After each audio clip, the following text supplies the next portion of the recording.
स्वागत छ भाइ बहिनीहरूलाई नेपाल अनलाइन स्कुलमा। आज हामी क्लास 11 को इकोनोमिक्स अन्तर्गत हामीले पढ्ने टपिक रहेको छ सब्जेक्ट म्याटर अफ इकोनोमिक्स हैन। अब इकोनोमिक्सका सब्जेक्ट म्याटरहरू के हो भनेर हामी डिस्कस गर्छौं। सुरुका क्लासहरुमा चाहिँ हामीले के डिस्कस गर्यौं त भन्दा एडम स्मिथ हैन, त्यसपछि हामीले लियोनेल रोबिन्स र हाम्रो अर्को अल्फ्रेड मार्शलको चाहिँ हामीले डेफिनेसन्सहरु के छन् हैन। त्यसपछि उनीहरूले दिएका डेफिनेसन्सहरुको चाहिँ डिफरेन्सेसहरु अनि त्यसपछि क्रिटिसिजम्सहरु त्यसको बारेमा चाहिँ हामीले डिस्कस गरेका थियौं। अब आजको क्लासमा चाहिँ हामी के डिस्कस गर्छौं त भन्दा सब्जेक्ट म्याटर अफ इकोनोमिक्स हैन। इकोनोमिक्सको सब्जेक्ट म्याटरहरु चाहिँ के छन् त। अब हामीले के बुझ्नुपर्छ त भन्दा सब्जेक्ट म्याटर अफ इकोनोमिक्स आइसकेपछि चाहिँ socio economic behaviours of human beings हैन। ह्युमन बिङ्सको चाहिँ अब के हुने भयो त सोसियो इकोनोमिक बिहेभियर हैन। उनीहरुको सोसियल बिहेभियर हैन। सोसियल इकोनोमिक भनेको चाहिँ सोसाइटीमा रहेर कस्तो खालको एक्टिभिटिजहरु गरिन्छ हैन, कस्तो खालको कुराहरु चाहिँ आउँछ भन्ने कुराहरु चाहिँ हाम्रो socio economic behaviours of human बिङ्सको कुराहरु छ। ल अब हामीले के बुझ्नुपर्छ त भन्दा जस्तै एडम स्मिथले चाहिँ के भनेका थिए त, उनले के डेफिनेसन दिएका थिए। अब हामी एकचोटी डेफिनेसन्सबाट पनि हेरौं।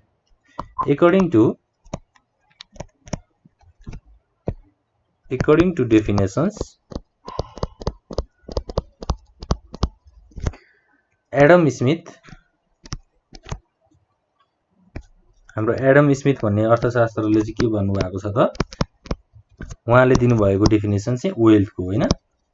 त्यसपछि हाम्रो अकर्डिङ टु मार्शलले चाहिँ के भन्नुभएको छ त भन्दा वेलफेयर डेफिनेसन। एडम स्मिथको चाहिँ वेल्थ डेफिनेसन, त्यसपछि मार्शलको वेलफेयर डेफिनेसन र हाम्रो लास्टमा को हुनुहुन्छ त लियोनेल रोबिन्स। लियोनेल रोबिन्सको चाहिँ हाम्रो के छ त डेफिनेसनमा स्कार्सिटी एन्ड चोइस। अब थुप्रै ओपिनियनहरु छ हैन। त्यो अर्थशास्त्रहरुको चाहिँ धेरै थरीको ओपिनियनहरु छ। अब हामीले सब्जेक्ट म्याटर अफ इकोनोमिक्सलाई चाहिँ दुई पार्टबाट चाहिँ डिभाइड गरेर हेर्न सक्छौं हैन। दुई पार्टमा चाहिँ हाम्रो के छ भन्दा सुरुमा छ ट्रेडिसनल अप्रोच,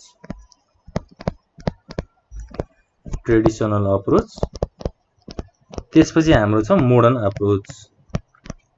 ट्रेडिसनल अप्रोच भनेको चाहिँ अब पुरानो तरिकाले हैन, पुरानो शैली अनुसार चाहिँ कसरी हामीले इकोनोमिक्सको सब्जेक्ट म्याटरहरुलाई हेर्छौं हैन। मोडर्न अप्रोच भनेको चाहिँ अहिलेको समयमा हैन, अहिलेको मोडर्न वर्ल्डमा चाहिँ त्यो इकोनोमिक्सको सब्जेक्ट म्याटरहरु के छन् त्यो कुराहरु हेर्छौं।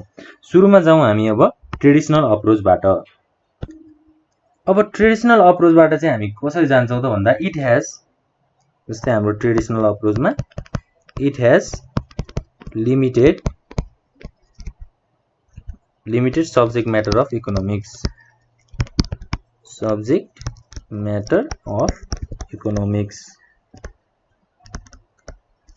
to wants, efforts and satisfaction। Traditional वेबाट चाहिँ हामीले कसरी हेर्दो रहेछौं त इकोनोमिक्सलाई वान्ट्स, इफोर्ट्स र स्याटिस्फ्याक्सन हैन। कुनै पनि मान्छे, कुनै पनि व्यक्तिको चाहिँ ह्युमन बिङ्सको चाहिँ के हुन्छ त वान्ट्सहरु चाहिँ अनलिमिटेड हुन्छ, इच्छा चाहनाहरु हुन्छ हैन। त्यसपछि त्यो इच्छा चाहना, वान्ट्स भनेको चाहिँ के हो भन्दा इच्छा चाहना भन्दा पनि वान्ट्स भनेको चाहिँ नभई नहुने कुराहरु हैन। जस्तै हाम्रो डेली लाइफमा हामीले के गर्छौं त फुडहरु हैन कन्ज्युम गर्छौं। त्यसपछि हाम्रो बेसिक सेल्टरहरुमा क्लोथ्सहरु हामीलाई चाहिन्छ, त्यो चाहिँ हाम्रो के हो त वान्ट्स हो हैन। त्यसपछि इफोर्ट्स र सटिस्फ्याक्सन। अब वान्ट्स हाम्रो आवश्यकताहरुलाई पूरा गर्नको लागि हामीले के गर्नुपर्छ त इफोर्ट्सहरु लगाउनुपर्छ हैन, कामहरु गर्नुपर्छ, एक्टिभिटिजहरु परफर्म गर्नुपर्छ र त्यो कामहरु गरिसकेपछि के हुन्छ त एउटा स्याटिस्फ्याक्सन आउँछ हैन, आफुलाई एउटा पूर्णता भएको जस्तो फिलहरु हुन्छ। अब वान्ट्स, इफोर्ट र स्याटिस्फ्याक्सनको अन्तर्गतमा चाहिँ हामीले ट्रेडिसनल अप्रोचको कुराहरु गर्छौं। अब ट्रेडिसनल अप्रोचलाई पनि हामीले कसरी विभाजन गर्न सकिन्छ त भन्दा जस्तै हाम्रो 1 मा छ कन्जम्पसन, सेकेन्ड मा छ प्रोडक्सन, थर्ड मा छ हाम्रो एक्सचेन्ज,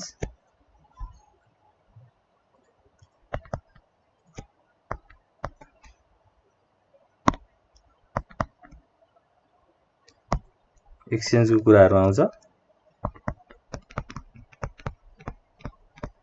त्यसपछि फोर्थमा डिस्ट्रिब्युसन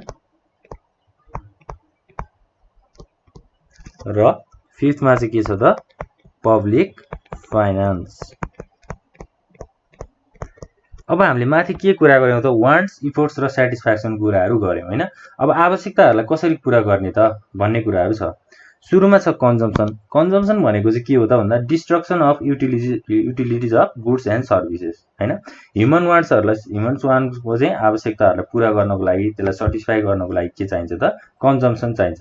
कुनै पनि सामान कुनै पनि सर्भिसहरुको चाहिँ कन्जम्पसन गर्ने त्यसलाई युटिलाइज गर्ने त्यसलाई युज गर्ने कुरालाई चाहिँ हामीले के भन्छौं त कन्जम्पसन भनेर भन्छौं।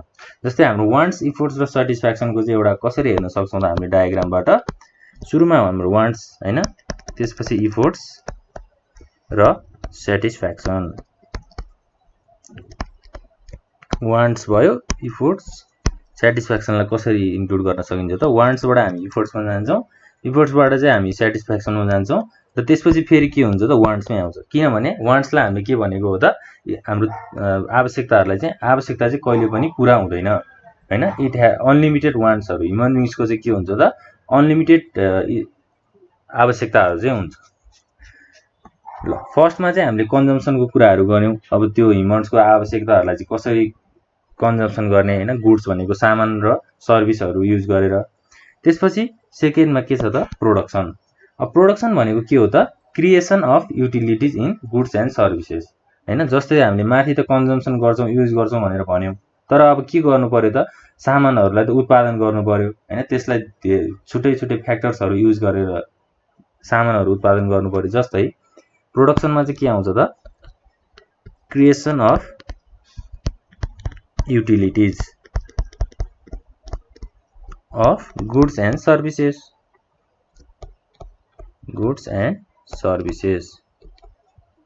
त्यसपछि अब यसलाई के गर्नु पर्यो त अब हाम्रो सामानहरु त त्यतिकै उत्पादन त हुँदैन त्यतिकै क्रिएसन त हुँदैन। त्यसलाई पनि अब के चाहिन्छ त छुट्टै फ्याक्टर्सहरु चाहिन्छ जुन चाहिँ हामीले इकोनोमिक्समा डिस्कस गर्छौं। हाम्रो थोरै हामीले फ्याक्टर्स अफ प्रोडक्सनको कुराहरु पनि गरौं। फ्याक्टर्स अफ प्रोडक्सनमा चाहिँ ल्यान्ड लेबर क्यापिटल र अर्गनाइजेसन हैन। अब ल्यान्ड लेबर क्यापिटल र अर्गनाइजेसनको चाहिँ हाम्रो छुट्टै च्याप्टर पनि छ। हामी सेकेन्ड च्याप्टरमा यसको कुराहरु गर्छौं। हामीले मात्र यहाँ के बुझौं त भन्दा कुनै पनि सामानहरु प्रोडक्सन गर्नको लागि चाहिँ हामीलाई के चाहिन्छ त ल्यान्ड चाहिन्छ त्यसपछि लेबर चाहिन्छ हैन स्किल म्यान पावरहरु चाहिन्छ। त्यसपछि क्यापिटल भनेको के हो त लगानी हैन पैसा लगानी गर्नु पर्यो नि त हैन सामानहरु उत्पादन गर्नको लागि। र एउटा अर्गनाइजेसन भन्नलाई के भन्ने अर्गनाइजेसनलाई हामीले नेपालीमा के भन्न सक्छौं त संस्था भनेर भन्न सक्छौं हैन। एउटा संस्था अन्तर्गत चाहिँ संस्थामा लगानी गरेर त्यसमा चाहिँ लेबरहरु राखेर र ल्यान्ड हैन। अब संस्था पनि त हामीले संस्थालाई इस्टाब्लिश गर्नको लागि पनि त हामीलाई जग्गाहरु चाहिन्छ। ल्यान्ड भनेको के हो त जग्गाहरु। ल यस्तो कुराहरु चाहिँ हाम्रो प्रोडक्सनमा आउँछ। त्यसैगरी अब हामी जान्छौं एक्सचेन्जमा। अब एक्सचेन्ज भनेको त हजुरहरुले बुझ्नुहुन्छ होला हैन। एक्सचेन्ज भनेको के हो त कुनै पनि सामानहरुलाई एक आपसमा सट्टापट्टा गर्ने हैन एक आपसमा चेन्ज गर्ने। जस्तै अब एक्सचेन्ज भनेको चाहिँ गुड्स र सर्भिसेसको चाहिँ एउटा ट्रान्ज्याक्सन हैन एउटा प्रोसेस अफ ट्रान्ज्याक्सनलाई चाहिँ हामीले एक्सचेन्ज भन्छौं। एक्सचेन्ज भनेको चाहिँ प्रोडक्सन र कन्जम्पसनको चाहिँ एउटा ब्रिज बनाउने माध्यमलाई चाहिँ हामीले एक्सचेन्ज भन्छौं। जस्तै प्रोडक्सन भइसकेपछि एउटा प्रोडक्सन हाउसमा के हुन्छ त सामानहरु उत्पादन हुन्छ र त्यसलाई कहाँ पठाउने हो त कन्जम्पसनमा पठाउने हो। कन्जम्पसनमा चाहिँ हाम्रो कन्ज्युमरहरुको कुरा पनि आउँछ हैन। सामान उत्पादन गरिसकेपछि त कन्ज्युमरहरुले त्यो कन्ज्युम गर्नु पर्यो त्यसलाई युज गर्नु पर्यो नि त हो। अब प्रोडक्सन र कन्जम्पसनको बीचमा चाहिँ एक्सचेन्जको कुराहरु आउँछ। एक्सचेन्जले चाहिँ के गर्दिन्छ त प्रोडक्सनबाट कन्जम्पसनसम्म चाहिँ त्यो सामानहरु हैन बाइ गर्ने सेल गर्ने किन्ने र बेच्ने एक्टिभिटिजहरुलाई प्राइस अनुसार चाहिँ हाम्रो डिटरमाइन गर्छ एक्सचेन्जले। ल त्यसैगरी हाम्रो डिस्ट्रिब्युसनको कुराहरु छ। अब डिस्ट्रिब्युसन भनेको चाहिँ के हो त पेमेन्ट अफ रिम्युनरेसन हैन। अब जस्तै डिस्ट्रिब्युसनमा त प्राइसहरु आउन सक्यो। जस्तै कुनै एउटा सामान हाम्रो प्रोड्युस भयो गुड्स प्रोड्युस भयो त्यो गुड्सलाई त हामीले प्राइस डिटरमाइन गर्छौं हैन। यति पैसामा बेच्ने यति पैसामा चाहिँ यसलाई बेच्दाखेरि यति प्रफिट हुन आउँछ भन्ने कुराहरु। डिस्ट्रिब्युसनमा चाहिँ हाम्रो रेन्टको कुराहरु आउँछ। त्यसपछि वेजेस इन्ट्रेस्ट र प्रफिट हैन। जस्तै प्रफिट भन्नाले मैले अघि भर्खरै कुरा गरिहालेँ, सामानहरू उत्पादन भएर त्यसलाई एउटा प्राइस डिटरमाइन गरेर बेचिसकेपछि चाहिँ के हुनु पर्यो त फाइदा हुनु पर्यो हो। यो कुराहरूलाई चाहिँ हामीले डिस्ट्रिब्युसनको प्रोसेसमा इन्क्लुड गर्छौँ। त्यसै गरी हाम्रो लास्टमा के छ त पब्लिक फाइनेन्स। पब्लिक फाइनेन्स भन्ने बित्तिकै के आउँछ त भन्दा गभर्मेन्टको खर्चहरू, गभर्मेन्ट रेभिन्यूहरू हैन, त्यो कुराहरू चाहिँ आउँछ। अब पब्लिक फाइनेन्स चाहिँ केसँग रिलेट छ त भन्दा इन्कम एन्ड एक्सपेन्डिचर हैन, आम्दानी र खर्च। आम्दानी कति भयो र खर्च कति भयो भनेर एउटा पब्लिक फाइनेन्सले के गर्छ त त्यसको स्टडी गर्ने काम गर्छ हैन, त्यसलाई रेकर्ड गर्ने काम गर्छ। जस्तै अब इकोनोमिक एक्टिभिटिज अफ गभर्मेन्ट हैन, गभर्मेन्टको इकोनोमिक एक्टिभिटिज चाहिँ के हुन सक्छ त पब्लिक रेभिन्यू, त्यसपछि पब्लिक एक्सपेन्डिचर, त्यसै गरी अर्को के हुन्छ त फिस्कल पोलिसी।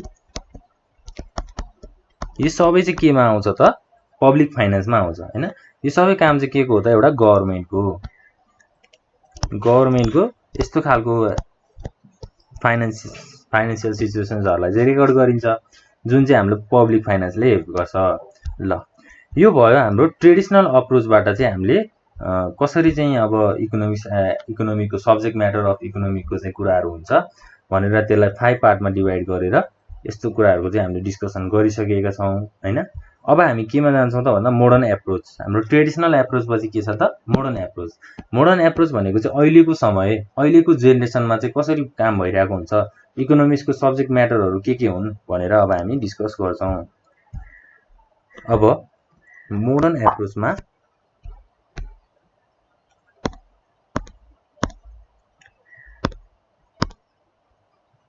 जस्तै मोडर्न एप्रोच, मोडर्न शैली हैन, एप्रोचलाई के पनि भन्न सकिन्छ त शैली भन्न सकिन्छ। मोडर्न एप्रोच भित्र चाहिँ हाम्रो दुईटा कुराहरू आउँछ, एउटा छ हाम्रो माइक्रो इकोनोमिक्स र अर्को हाम्रो के छ त म्याक्रो इकोनोमिक्स। अब म्याक्रो इकोनोमिक्स र माइक्रो इकोनोमिक्सको कुराहरू चाहिँ कस्तो छ भन्दा जस्तै माइक्रो भन्ने बित्तिकै हामीले के कुराहरू फ्याक्ट दिमागमा आउँछ त भन्दा छोटो हैन, सानो भनेर आउँछ नि। जस्तै म्याक्रो भनेको यो आफैमा एउटा के छ त बोल्ड टर्म छ नि हो, यसलाई चाहिँ हामीले के भन्न सक्छौँ त लार्ज हैन, ठुलो। माइक्रो इकोनोमिक्सको डेफिनेसन चाहिँ अब माइक्रो र म्याक्रोको चाहिँ हाम्रो छुट्टै डेफिनेसन्सहरू हामीले अलिक डिटेलमै स्टडी गर्छौँ अब आउने क्लासहरूमा। अब हामीले यहाँ चाहिँ मोडर्न एप्रोच अनुसार चाहिँ माइक्रो इकोनोमिक्सको छोटो एउटा डेफिनेसन मात्र हेर्छौँ। आउने क्लासहरूमा चाहिँ हामी यसका इम्पोर्टेन्सहरू के छन् हैन, त्यो कुराहरू चाहिँ एकदमै डिपली गर्छौँ। अब माइक्रो इकोनोमिक्सको छोटो डेफिनेसन चाहिँ के हो भन्दा it is the study of small and individual units. मैले अघि माइक्रो भन्ने बित्तिकै के कुराहरू हामीले सम्झिन्छौँ भनेर भनेका थियौँ त छोटो हैन, सानो भनेपछि अब यहाँ डेफिनेसनले के भन्यो त हामीलाई it is the study of small and individual units हैन। स्मल र इन्डिभिजुअल युनिट्सलाई स्टडी गर्ने प्रोसेसलाई चाहिँ हामीले के भन्दा रहेछौँ त माइक्रो इकोनोमिक्स भनेर भन्दा रहेछौँ। जस्तै हामीले इक्जाम्पलमा के लिन सक्छौँ त हाउस होल्ड एक्टिभिटिज हैन, त्यसपछि इन्डिभिजुअल फर्म भनेको जस्तै हाम्रो एउटा पसल छ भने त्यो पसलको इकोनोमिक एक्टिभिटिजहरूको स्टडी गर्ने हैन। एउटा पार्टिकुलर फर्म, एउटा इन्डिभिजुअल फर्म अथवा इन्डिभिजुअल इन्डस्ट्री। जस्तै अब इक्जाम्पलमा हामीले के लिन सक्छौँ त भन्दा जस्तै हाम्रो चाहिँ एउटा सामान उत्पादन गर्ने फ्याक्ट्री छ हैन, हाम्रो एकजनाको मात्रै। जस्तै तपाईँको ड्याडीले चाहिँ एउटा सामान उत्पादन गर्ने फ्याक्ट्री बनाउनु भएको होला हैन, त्यो चाहिँ कसको हो त तपाईँको मात्रै हो नि, अरू धेरै मान्छेहरू त इन्भल्भ छैनन् नि त्यसमा हैन हो। त्यस्तो खालको इक्जाम्पलहरू लिएर चाहिँ हामीले माइक्रो इकोनोमिक्सको चाहिँ डेफिनेसनहरू चाहिँ बुझ्न सक्छौँ। इन्डिभिजुअल युनिट्सको चाहिँ एउटा स्टडी गर्ने प्रोसेसलाई हामीले माइक्रो इकोनोमिक्स भनेर भन्दा रहेछौँ। ल त्यसपछि म्याक्रो इकोनोमिक्सको कुराहरू छ। म्याक्रो इकोनोमिक्समा चाहिँ के हुन्छ त भन्दा लार्ज हैन, study of large or average economic units. अब के छ त यहाँ कुरा के आउँछ त भन्दा अब लार्ज अर्गनाइजेसनहरू, बिग अर्गनाइजेसनहरू जस्तै हाम्रो देश नेपालमा के छ त भन्दा हामीले एउटा ठुलो अर्गनाइजेसनको रूपमा के को इक्जाम्पल लिन सक्छौँ त भन्दा जस्तै सूर्य नेपाल हैन। सूर्य नेपाल भनेको त हाम्रो देश नेपाल भर सबैतिर चाहिँ फैलिएको छ नि त हैन। जस्तै हो त्यस्तो खालको इन्डस्ट्रीहरुको स्टडी गर्ने प्रोसेसलाई हामीले म्याक्रो इकोनोमिक्स भन्छौं। जस्तै अब गभर्नमेन्ट भनेको नि त एउटा गभर्नमेन्ट भनेको नि एउटा कन्ट्रीको त ठुलो बडी हो नि त हैन, ठुलो लेभलको प्रोसेसको मान्छे हो नि त। हो त्यस्तो गभर्नमेन्टको स्टडी गर्ने इकोनोमिक एक्टिभिटिजहरुको अर्थशास्त्रको स्टडी गर्ने प्रोसेसलाई नै हामीले के भन्दा रहेछौं त म्याक्रो इकोनोमिक्स भनेर भन्दा रहेछौं। ल यो चाहिँ हाम्रो छोटो मिठो एउटा मोडर्न एप्रोचको चाहिँ दुईटा हाम्रो माइक्रो र म्याक्रो इकोनोमिक्सको डेफिनेसन्सहरु भयो। अब हामीले अर्को क्लासमा चाहिँ के डिस्कस गर्छौं त भन्दा यसको चाहिँ इम्पोर्टेन्सहरु के छन् हैन, यसको हाम्रो फिचर्सहरु के छन्, कस्तो खालका कामहरु चाहिँ गर्छन् भनेर हामीले डीपली चाहिँ यसको स्टडी गर्छौं। ल अब हाम्रो के कुराहरु भयो त, हामीले के कुराहरु गर्यौं त एकर्डिङ टु डेफिनेसन्स हाम्रो ट्रेडिसनल अप्रोच र हाम्रो मोडर्न अप्रोचमा चाहिँ सब्जेक्ट म्याटर अफ इकोनोमिक्सको कुराहरु हामीले सकेका छौं। त्यसपछि हामीले नेक्स्टमा के जान्छौं भन्दा अब हामी concepts of positive and normative economics. हामीले पोजिटिभ इकोनोमिक्स र नर्मेटिभ इकोनोमिक्सको चाहिँ अब डेफिनेसन्सहरु कस्ता छन् हैन, यसको नेचरहरु कस्तो हो भनेर डिस्कस गर्छौं। जस्तै पोजिटिभ इकोनोमिक्स। अब पोजिटिभ इकोनोमिक्समा चाहिँ के आउँछ त भन्दा यसले चाहिँ के स्टडी गर्छ त भन्दा economics related to the question what is हैन, के हो भन्ने कुराहरुलाई चाहिँ पोजिटिभ इकोनोमिक्सले चाहिँ स्टडी गर्ने रहेछ। जस्तै हाम्रो मोडर्न इकोनोमिक्स को हुनुहुन्छ त एकजना modern economist professor Lionel Robbins. Lionel Robbins भन्ने हाम्रो अर्थशास्त्रले चाहिँ के भन्नुहुन्छ त भन्दा इकोनोमिक्स चाहिँ के हो त, एउटा economics is a neutral between ends. यो टर्मलाई चाहिँ हामीले एकदमै राम्रोसँग बुझ्नुपर्छ है। जस्तै के भन्छ त भन्दा economics is a neutral between ends हैन, दुईटाको बीचमा चाहिँ एउटा न्यूट्रल बे भनेर एउटा हाम्रो एउटा लेभलमा मेन्टेन गरेर बस्ने हैन। जस्तै पोजिटिभ इकोनोमिक्सले चाहिँ के भन्छ त भन्दा what is or what are the facts of a thing in real terms हैन, के हो र त्यो कुराहरुको फ्याक्ट्स कुराहरु चाहिँ के हो त भनेर हाम्रो पोजिटिभ इकोनोमिक्सले चाहिँ भन्ने गर्छ। जस्तै हामीले एक्जाम्पलमा लिन सक्छौं, फर एक्जाम्पल के भनिएको छ त भन्दा a cut in tax may increase consumption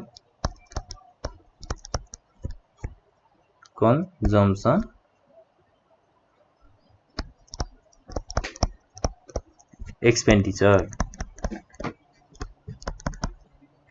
हैन। यहाँ चाहिँ के भयो त भन्दा ट्याक्समा कट भयो भने चाहिँ के हुँदो रहेछ त कन्जम्सन एक्सपेन्डिचर चाहिँ बढ्दो रहेछ, इन्क्रिज हुँदो रहेछ, खर्च र कन्जम्सनहरु चाहिँ बढ्दो रहेछ भन्ने कुराहरु चाहिँ छ।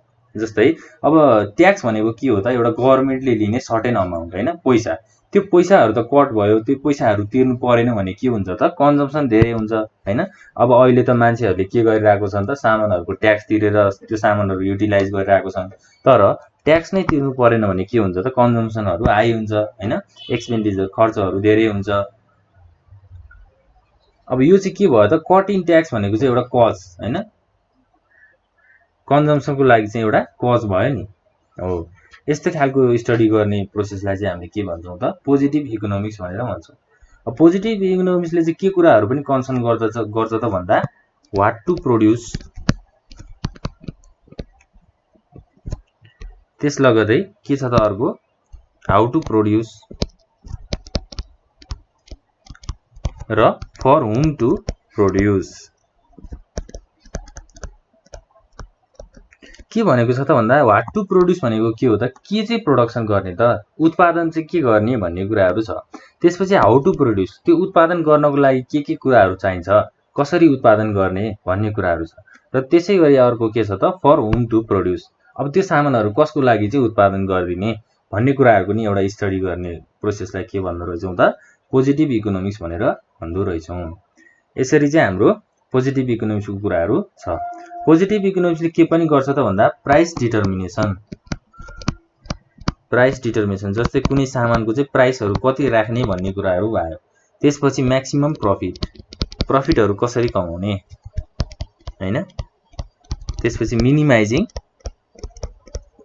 कस्ट, त्यो सामानको मूल्यहरूलाई चाहिँ कसरी मिनिमाइज गर्ने कसरी थोरै बनाउने भन्ने कुराहरू चाहिँ हाम्रो पोजिटिभ इकोनोमिक्समा आउँछ। ल यो भयो हाम्रो पोजिटिभ इकोनोमिक्सको कुराहरू। अब हामी कहाँ जान्छौँ त भन्दा नर्मेटिभ इकोनोमिक्स।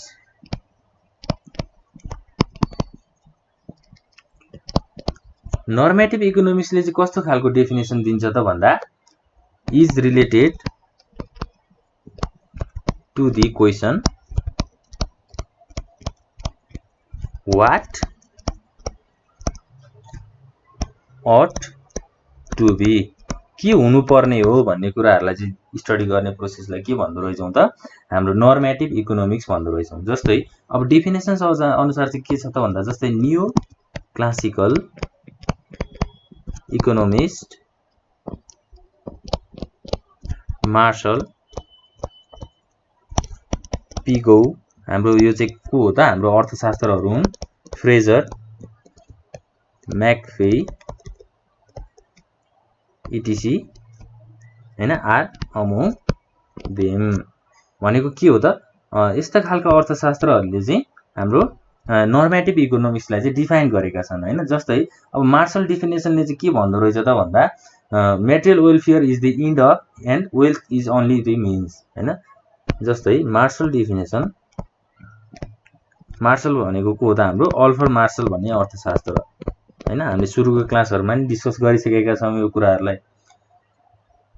टेल्स अस दैट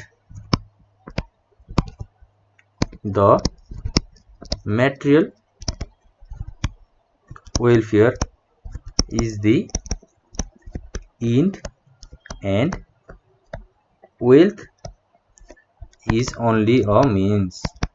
के भनेको छ त ह्युमन सोसाइटीमा ह्युमन बिङहरुलाई चाहिँ अब इकोनोमिक्सहरु अर्थशास्त्रको प्रोसेसमा चाहिँ के भनिएको छ त मेटेरियल वेलफेयर र वेल्थ भनेको के हो त सम्पत्ति हैन। सम्पत्तिमा मात्रै यसलाई सीमित राखिएको छ भनेर भनिएको छ। अब नर्मेटिभ इकोनोमिक्सले त के भनेको छ त हामीलाई व्हाट अट टु बी भनेको के हुनुपर्ने हो भन्ने कुराहरु छ। त्यसपछि अब भ्यालु जजमेन्ट हैन, भ्यालु कति हो कुनै पनि सामानको कुनै पनि कुनै पनि थिङहरुको चाहिँ भ्यालु कति छ भनेर त्यसलाई जजमेन्ट गर्ने हैन। यस्तो कुराहरु चाहिँ हाम्रो नर्मेटिभ इकोनोमिक्स भित्र चाहिँ आउँछ। जस्तै अब नर्मेटिभ इकोनोमिक्सले चाहिँ के पनि गर्छ त भन्दा इकोनोमिक प्रब्लमहरु चाहिँ फाइन्ड आउट गर्ने हैन। अब अर्थशास्त्रहरुमा चाहिँ कस्तो खालको समस्याहरु आउँछ त्यो समस्याहरुलाई चाहिँ थाहा पाउने त्यसलाई फाइन्ड आउट गर्ने काम पनि नर्मेटिभ इकोनोमिक्सले चाहिँ गर्ने रहेछ। अनि त्यसपछि के हुन्छ त अब नर्मेटिभ इकोनोमिक्सले अर्को के काम गर्छ त भन्दा फर्मुलेट्स इकोनोमिक पोलिसीज भनेको के हो त रुल्स हैन। रुल्स र रेगुलेसन्सहरु चाहिँ नर्मेटिभ इकोनोमिक्सले फर्मुलेट गर्दो रहेछ। इकोनोमिक पोलिसीज अर्थशास्त्रको चाहिँ रुल्स र रेगुलेसन्सहरु पनि फर्मुलेट गर्ने काम गर्दो रहेछ। ल यो भयो हाम्रो नर्मेटिभ इकोनोमिक्सको कुराहरु हैन। पोजिटिभ इकोनोमिक्स र नर्मेटिभ इकोनोमिक्सको कुराहरु पनि हामीले सकेका छौं। ल आजको क्लासहरुमा चाहिँ हामीले के हेर्यौं त भन्दा सब्जेक्ट म्याटर अफ इकोनोमिक्स हेर्यौं। त्यो भित्र हामीले ट्रेडिसनल अप्रोच र मोडर्न अप्रोचको कुराहरु गर्यौं। थोरै हामीले डिफिनेसनमा माइक्रो इकोनोमिक्स र म्याक्रो इकोनोमिक्सको कुराहरु पनि गर्यौं र यसको आउने क्लासहरुमा चाहिँ हामीले डिटेल स्टडी पनि गर्ने नै छौं। त्यसपछि हामीले पोजिटिभ र नर्मेटिभ इकोनोमिक्सको कन्सेप्टहरु पनि लिएका छौं हैन। ल आजको क्लासमा चाहिँ हामी यति नै गर्छौं। अब आउने क्लासहरुमा चाहिँ हामी माइक्रो इकोनोमिक्स र म्याक्रो इकोनोमिक्सको चाहिँ डिटेलली स्टडी गर्छौं। यति भन्दै आजको क्लास यही इन गर्छु। Thank you.